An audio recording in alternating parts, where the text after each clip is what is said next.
Greetings, everyone. This is Terry Naturally with another edition of Terry Talks Nutrition. We're here every Saturday and Sunday morning from 8 o'clock until 9 o'clock Central Standard Time. And we are here primarily for you. We're bringing you more information that you can use to increase the quality of your life, the health of your life, and maybe just living a little bit longer, but in a very healthy condition. No one likes to live longer when you're feeling pretty bad. Maybe you've got severe arthritis or heart disease, and things are just bad. Some people just say it's not worth living. But we want you to know that you can change all that if there is not too much damage done already. Sometimes we do a lot of damage before we wake up. But we can always wake up and start again. And the body is very forgiving. We may spend decades of abuse. And if we make enough changes, changing the diet, changing the type of food that we are eating, including some exercise, getting a good night's sleep, all those things can change our health in a matter of months. Now, many of you have followed me for a long time. And I always talk about the right diet, the right amount of exercise, and what you can do to improve the quality of your life. Now, I'm sure you are. You probably have all jumped on the keto diet bandwagon, and you have drastically changed the type of food you're eating. You're probably exercising an hour every day. You're probably getting 8 to 9 hours of sleep every night. You've added supplements to your diet to make sure that you're getting enough nutrients that your food may not supply. And you may have included olive oil because it is one of the super foods available to make changes that are quite unbelievable. And maybe you're drinking wine. Well, some people probably haven't heard all I've said about changing the diet, changing the type of food you're eating, exercising, and they probably have just heard drink more olive oil and drink wine. And maybe some people have just heard drink wine to be healthier.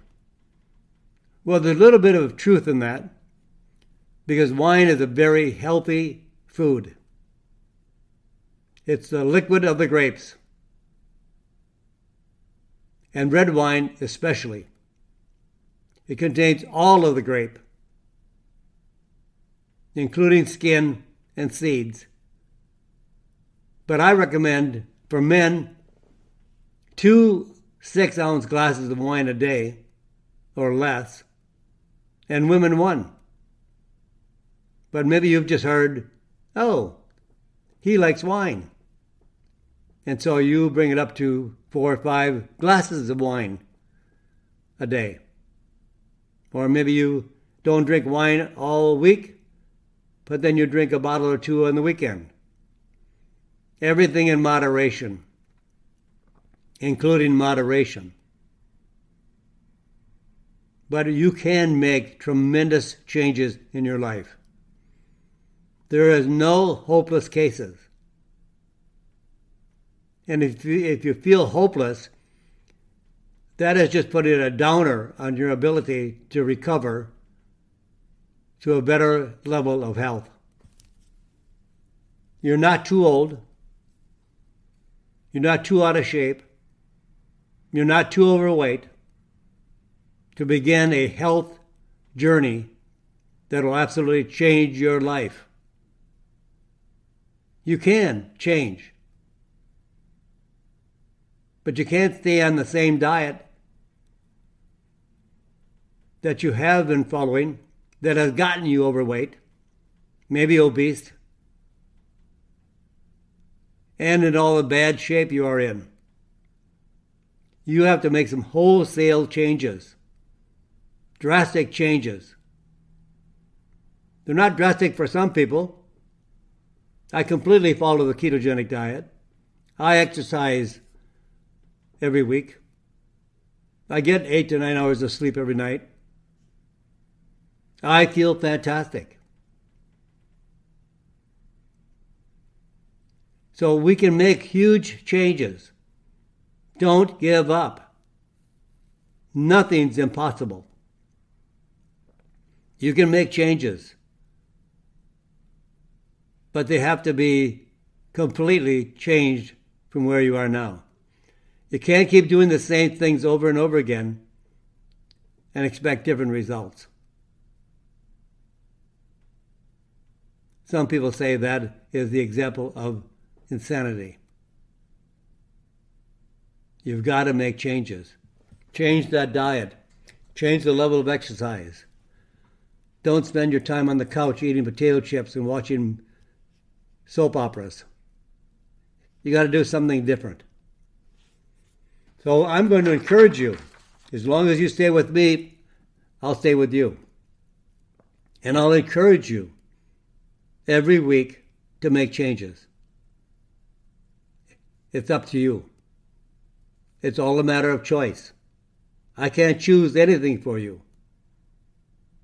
I can give you some ideas of choices, but you have the freedom to do what you want to do. Unfortunately, the freedom you've had in the past has led you into maybe not a very good condition.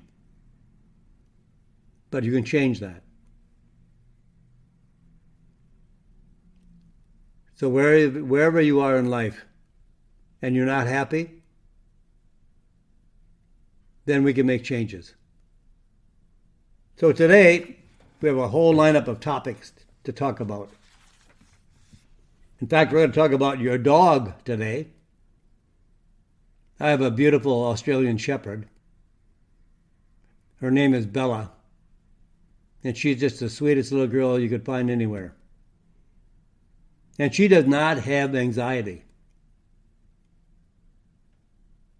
And that's what I want to talk about today, is how to relieve anxiety in your pet, dog in particular.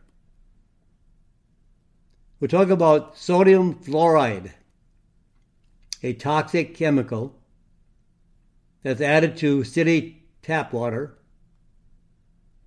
And I believe there's not a state in the United States that does not use sodium fluoride.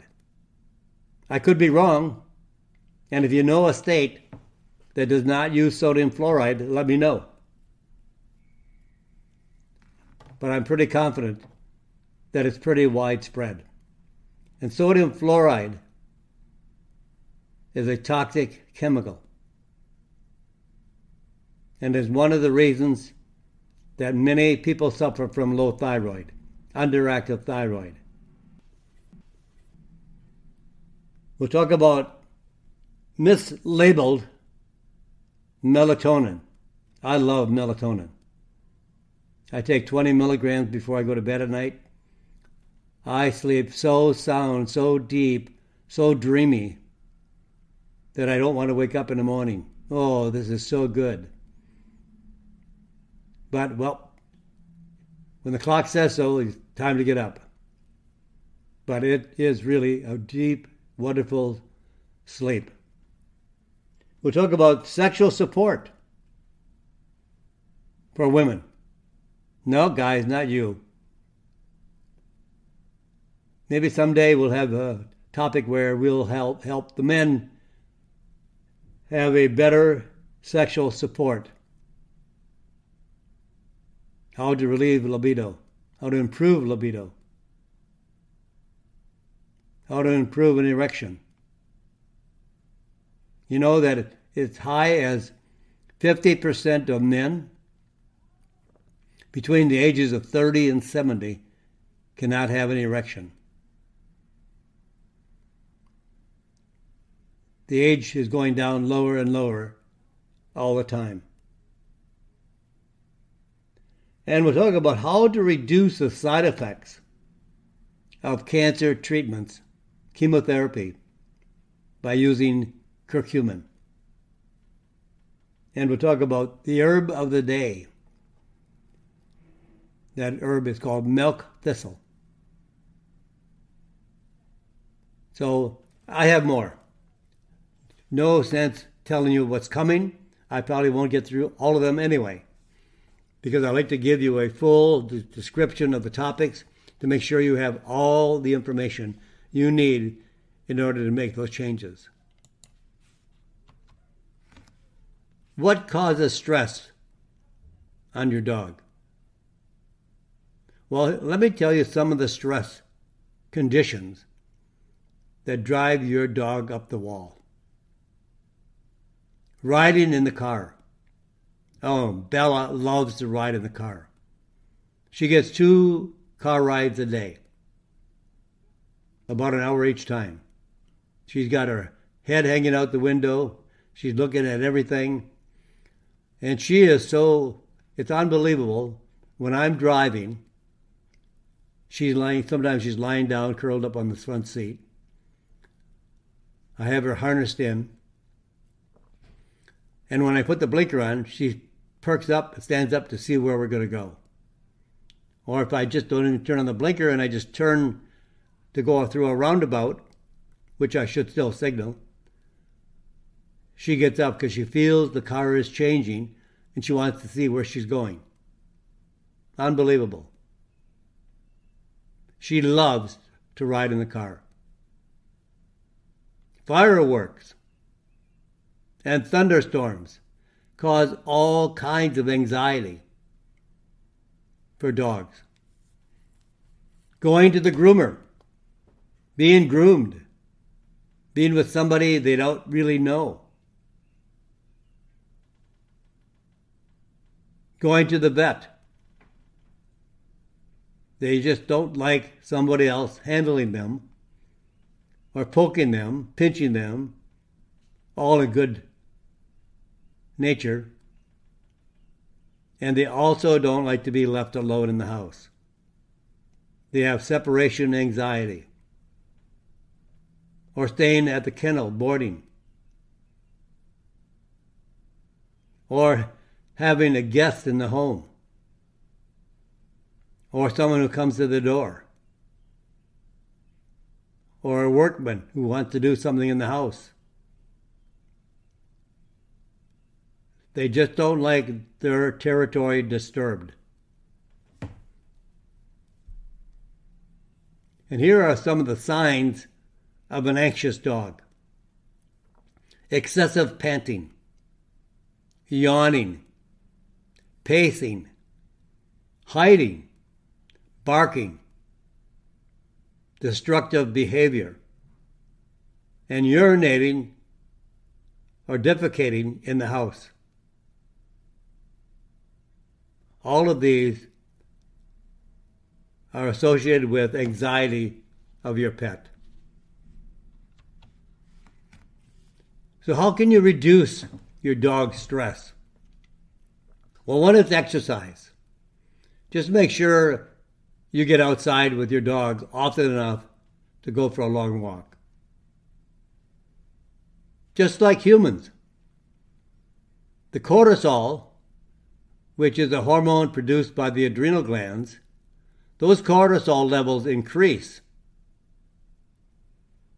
There's higher levels of cortisol, more production of the cortisol when a dog experiences stress. Same in a human. And exercise helps reduce the cortisol levels. Don't you always feel good after 30 or 60 minutes of a brisk walk? Or working out? Or biking? Just 30 to 60 minutes for your dog at a brisk pace, or playing ball, or throwing the frisbee. All that exercise lowers the cortisol. And cortisol is a destructive hormone. When it's in natural levels, it's fine. And it's needed. but it always goes up very high under stress levels. And it may be especially helpful for dogs with separation anxiety. Everybody leaves. What's wrong with me? Why can't I go along? And then there's a very, very special herb for dogs. Now, you may have heard of Echinacea angustifolia. A lot of people use Echinacea in the wintertime. It's good for reducing cold and flu. And just as effective if you get a good one. Now, this is not true. All herbs are not exactly the same. But if you find the right herb of Echinacea, it's as effective as Tamiflu.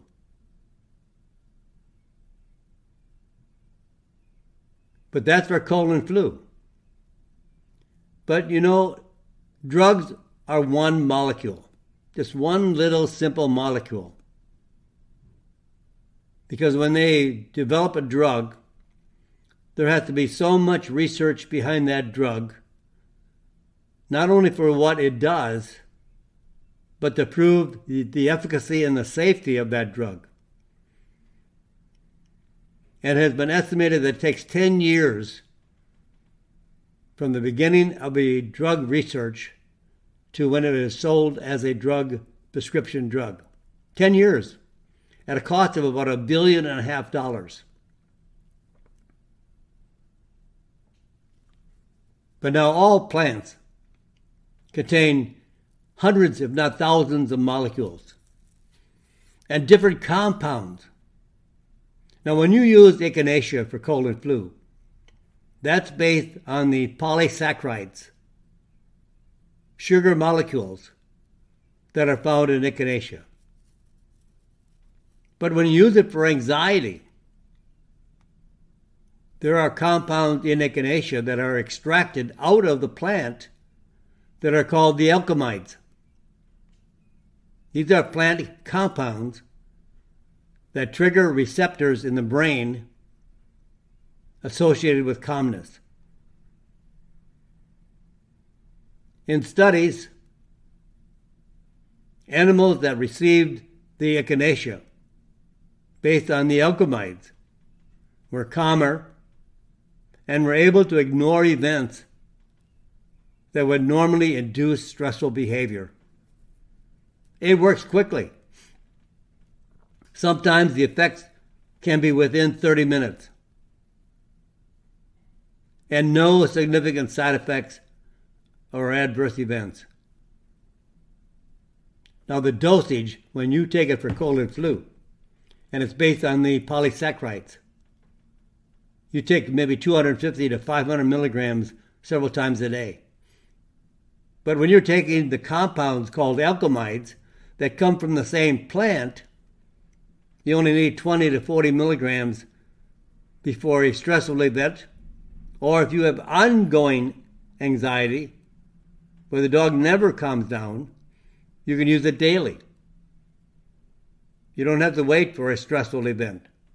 Sometimes the dog's day is a stressful event. So you can use it ongoing with no side effects and no change of metabolic function or chemistry. So calm your dog down naturally. Don't drug them. Now, sodium fluoride. I live in the Green Bay, Wisconsin market.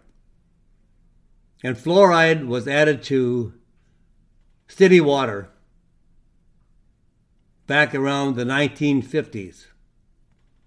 So about 75 years of use of sodium fluoride. It's a toxic chemical. It has many side effects. It's not safe. And the effects of fluoride, sodium fluoride, has an effect on brain development.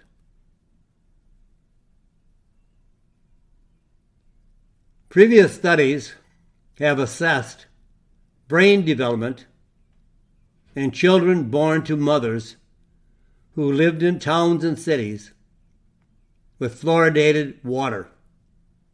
That means they've added fluorides to the water. This whole reason for fluoridating the water was on the fact that they discovered by some flawed research that it would prevent cavities and would improve the quality of teeth. But fluoride is a toxic chemical. There's better ways to ensure healthy teeth. Now, in towns and cities with this fluoridated water versus children born to women who lived in areas with non-fluoridated water. Now, when I asked what state in the United States does not use sodium fluoride, I think, I may be wrong, but I think all states, maybe not all towns and cities, but all states, subscribe to adding sodium fluoride. Actually, sodium fluoride was a byproduct of the manufacturing of aluminum. And they were dumping the byproduct into creeks and streams and lakes. And the manufacturers were penalized for dumping this toxic chemical into our waterways. So these very smart companies did research to prove that it would help improve the quality of our teeth. So now they are paid to dump it into our city water. It's a very toxic chemical and one of the reasons for causing cancer. So researchers collected data from over 500 mother-child pairs, the mother and the child. Children were between the ages of 3 and 4 when they underwent neurological testing. And the results, a 1 milligram increase in fluoridated water or fluoride levels in pregnancy was associated in male children with the IQ levels almost 5 points lower. Previous research has indicated that males may be more sensitive to environmental toxins than females. And fluoride can cross the placenta. And laboratory studies have shown it accumulates in areas of the brain associated with learning and memory. Not a good reason to drink fluoridated water. My family has been drinking mineral water, bottled water, for close to 50 years. I have never drank tap water in that period of time.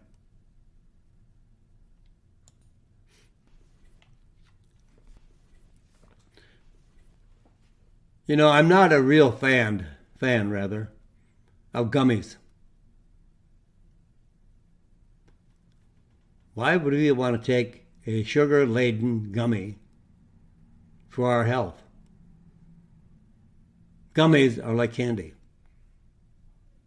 People love it because they're sweet, and they think they're getting a treat. But here's some research on gummies. The researchers purchased 25 different melatonin gummy products from various retail stores and on the internet. 25 different melatonin products, all gummies. 22 of the products, 88%, did not contain the amount of melatonin claimed on the label. One had no detectable melatonin.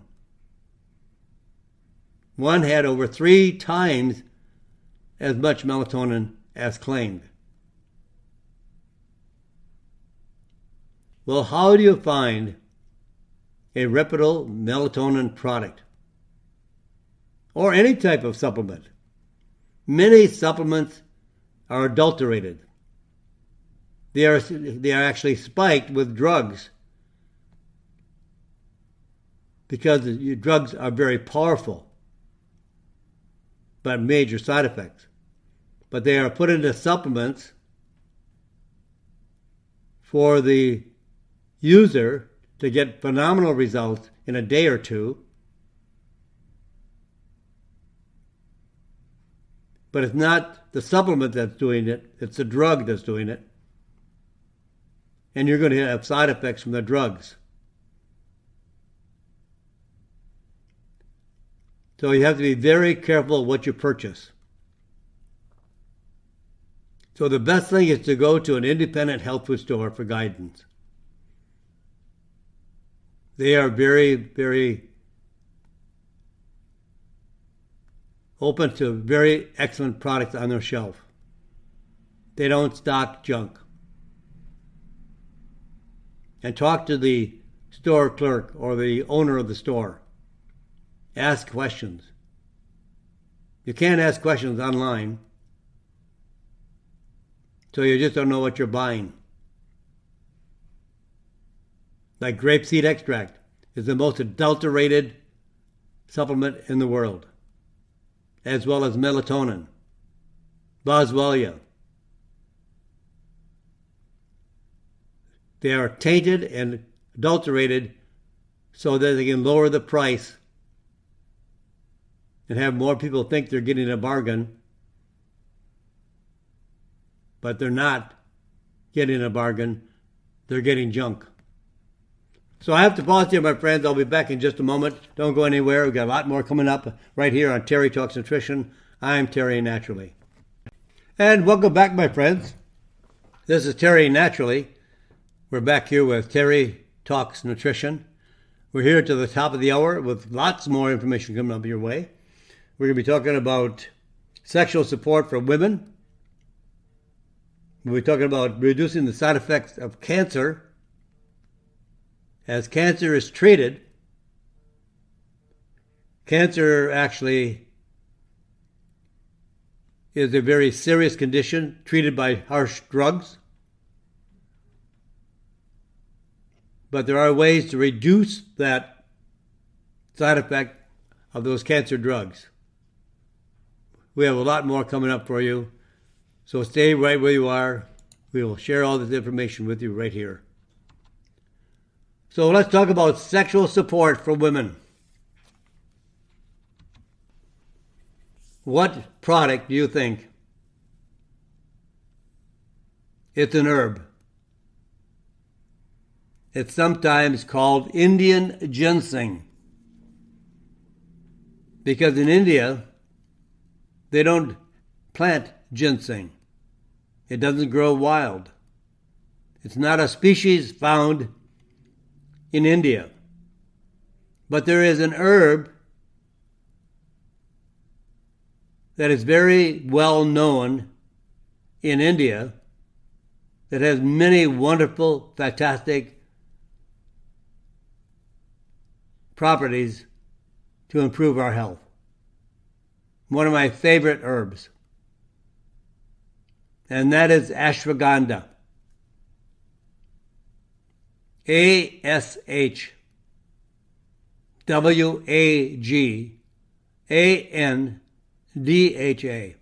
Ashwagandha. Most common issue associated with decreased sexual desire and satisfaction is stress. Stress kills the desire. Stress causes chemical imbalances in the body to have sexual satisfaction. Higher stress levels, as we mentioned with pets, for men and women, but we're talking mostly of women here, higher stress levels are linked to higher cortisol levels. When cortisol goes up, it causes all kinds of imbalances in our hormones in the body. And increased cortisol levels have been linked to reduced levels of sexual satisfaction in women. So you can get cortisol in the right level in the body, get it in check, in balance, with ashwagandha. In a study of stressed adults taking ashwagandha, cortisol levels were reduced by 23%. That's an excellent reduction. And in otherwise healthy women experiencing sexual dysfunction and reduced libido, ashwagandha increased overall sexual health by almost 20% and sexual arousal especially by 30%. Ashwagandha is very unique. It has a tremendous benefit. But there's some things you should know about ashwagandha. All ashwagandha, except one that I was able to find in the marketplace, are all extracted with milk. They soak ashwagandha roots in milk. They discard the milk, dry the root,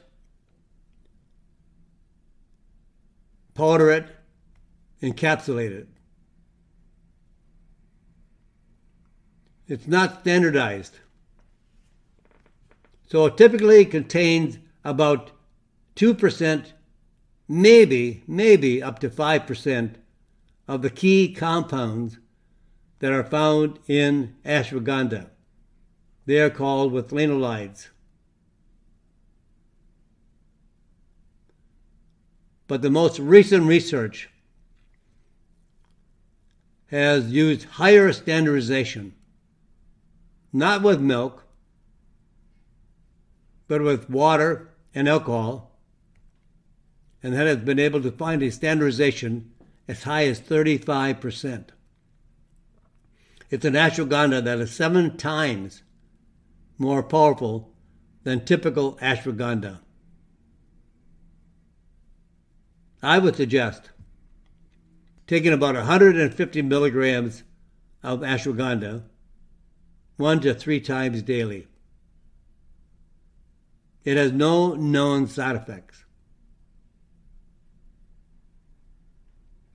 And you'll see the effects in a couple of weeks. Not overnight. Sometimes herbs take time. And there are no side effects, no significant adverse effects. Or actually, a good combination that really supports women's health sexually is to combine ashwagandha with 300 milligrams of red ginseng plus maca, rhodiola, and zinc for a very satisfying sexual support formula.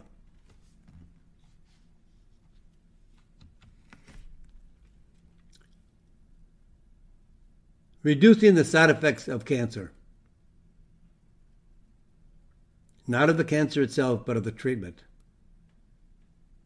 Treatments are very harsh. Many deaths of cancer patients are due to the chemical drugs used to treat the cancer. They have to be monitored very closely.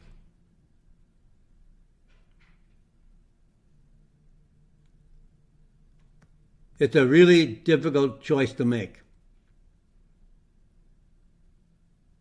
But many herbal products can be safely used with chemotherapy without causing any counterindications or side effects. And actually, the herbal extracts make the cancer therapy more effective at a lesser dose and less toxic to the liver and the brain. Now here's the case. Reducing radiation dermatitis. Over 95% of patients treated with radiation therapy for cancer will experience skin damage on and around the treated area called radiation dermatitis, or burns produced by radiation. Red, itchy, peeling skin, or even ulceration of the skin. Repeated radiation treatment can even cause a new case of cancer of the skin cancer.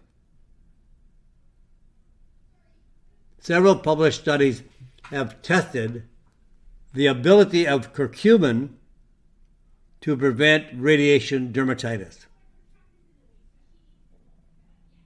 In a 2013 study, 28% of women taking curcumin orally developed skin damage versus 87% of women in the placebo group when undergoing breast cancer treatment. So in those women that were not protected by curcumin, they found they had 87% of those women suffering from skin damage when being treated for breast cancer treatment. But if they were taking curcumin, only 28%. And in a study of women with cervical cancer, treated with both chemotherapy and radiation therapy, 40% of curcumin group experienced radiation dermatitis versus as much as 67% of the placebo group. Curcumin protects against the radiation therapy. In another study, in a 60-day study of cancer patients receiving radiation therapy, twice as many patients in the placebo group developed dermatitis versus the patient also receiving curcumin.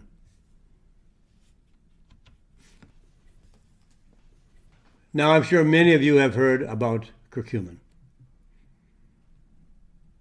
It has been used in India for over 5,000 years. Indians use it every day of their life as medicine, as food, and in a way as good luck. It is part of their culture. They hang it in their kitchen. They give it to the bridal couple as good fortune, good luck, good health. They baptize their children with it. It's one of the first medicines ever used on children. And curcumin is the medicine of turmeric. Turmeric is a spice. I use it every day on my food. I marinate my steaks with chili powder, curcumin, curry powder, turmeric, salt, and let it marinate for an hour before I cook it. It's delicious. But turmeric is a spice. It only contains about 2 to 4% curcumin. And from all the studies done around the world, curcumin is the major medicine that's extracted from the plant turmeric. But now all curcumin is very difficult to be absorbed systemically. When you eat it, for the most part, it stays in the intestinal tract. It's not absorbed out of the intestinal tract through the lining of the intestinal tract into the bloodstream so that it can circulate and have a healthy effect on all the cells in the body. So the research now is concentrated on how do we absorb more effectively, as much as possible, the curcumin that is ingested. So people are trying to use all kinds of things. But one of the most effective combinations for increasing the absorption by a powerful effect of 700%,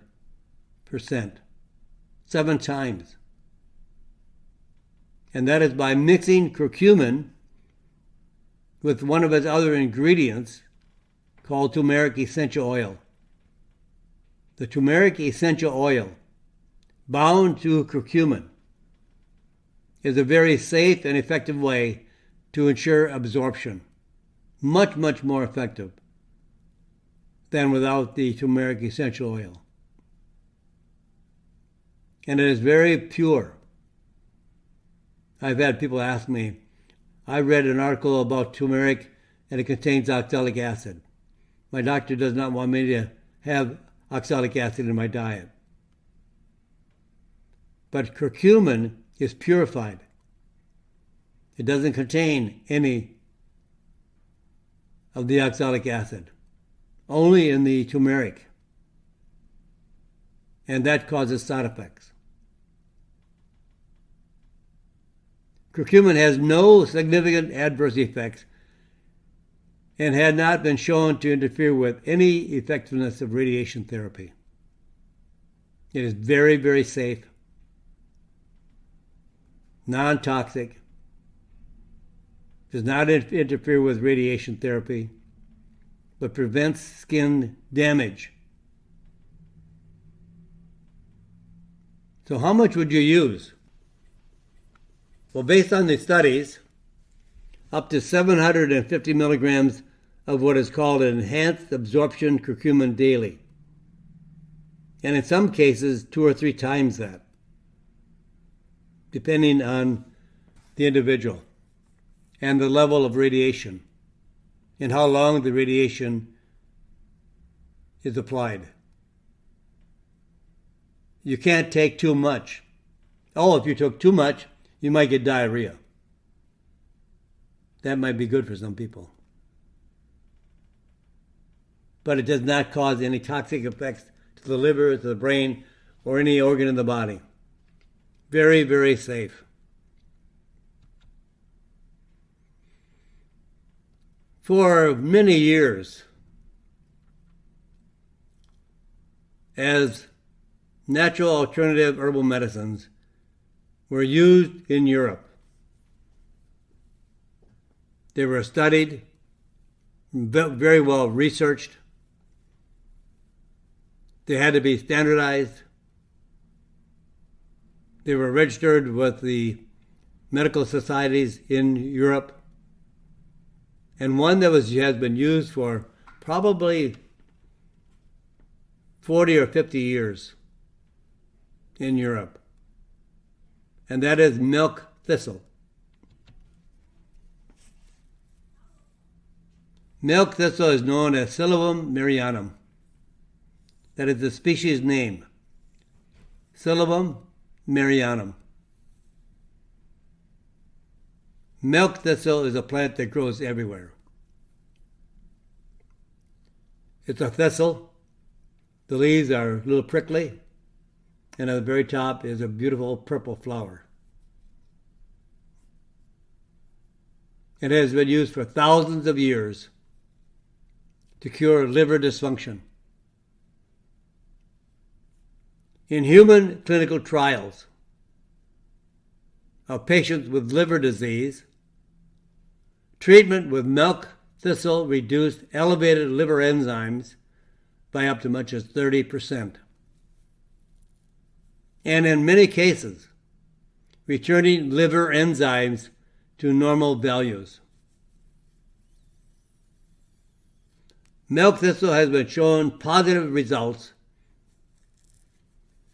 for patients with chronic hepatitis, acute viral hepatitis, alcoholic hepatitis, and liver cirrhosis.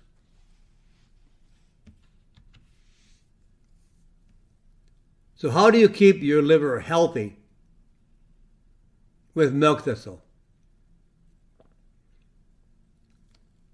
Well, if I were going to work and make a protocol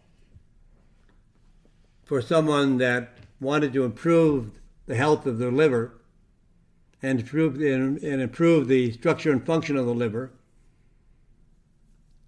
I would probably put together 100 milligrams of milk thistle, standardized for its key compound called silibin, S-I-L-Y-B-I-N, S-I-L-Y-B-I-N, silibin. Silibin is the key compound that's found in milk thistle. I would add that to 200 milligrams of antigraphis and 100 milligrams of OPCs from French grapeseed extract. This combination could be used several times a day to ensure that you have a healthy, functioning liver. The liver is a unique organ. It has over 300 different metabolic functions in the body. You can actually cut away 3/4 of the liver, and the liver will regrow back to its original shape and size. The liver is our detoxifying organ. It takes care of all the chemicals, pesticides, garbage, spent hormones, and detoxifies our body and reduces the stress on the liver.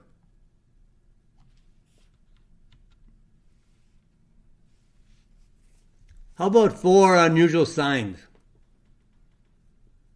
of high blood sugar levels?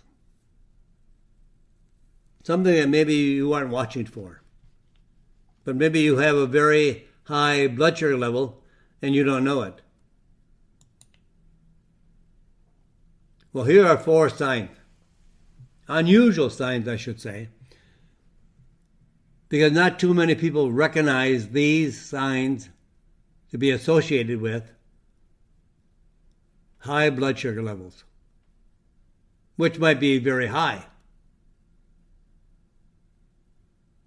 So let me go through these 4 unusual signs that maybe you can evaluate your own blood sugar level. Feet are always cold.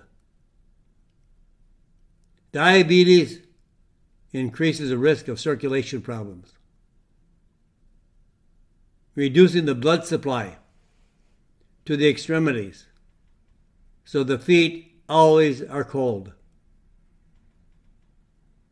No matter how warm the house is or how wherever you are, cold feet, cold hands. Recurrent yeast, bladder, and skin infections. High blood sugar levels weakens the immune system, and too much sugar in the bloodstream interferes with the ability of the white blood cells to move through the body to fight infections. Someone always has bladder infection, always kidney infection. upper respiratory tract infection. It's all based on high blood sugar. Sugar is a toxic element. There is no value of ever consuming sugar in any form. Itchy hands and feet.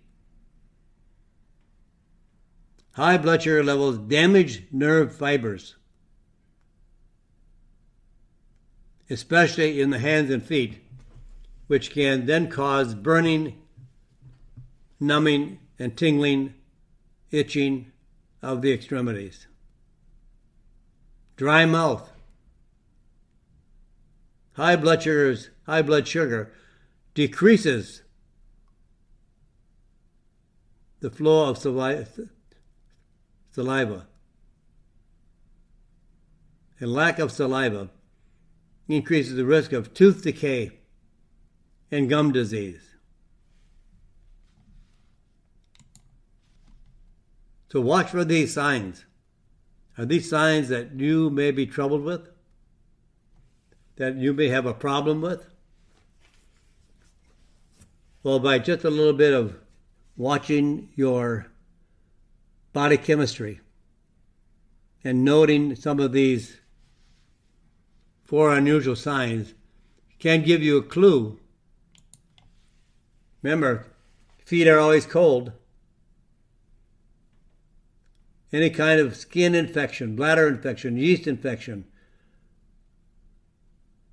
all these infections are more commonly caused when the blood sugar level is high. If you're always getting a cold and flu, you're always getting an upper respiratory tract infection, kidney infection, bladder infection, lower your blood sugar. And if you have itchy hands and feet,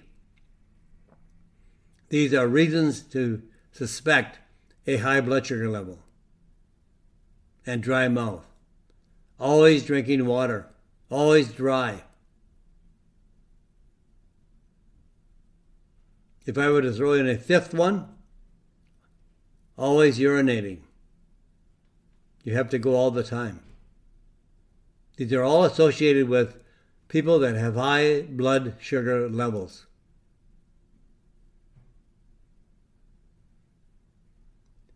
It weakens the immune system.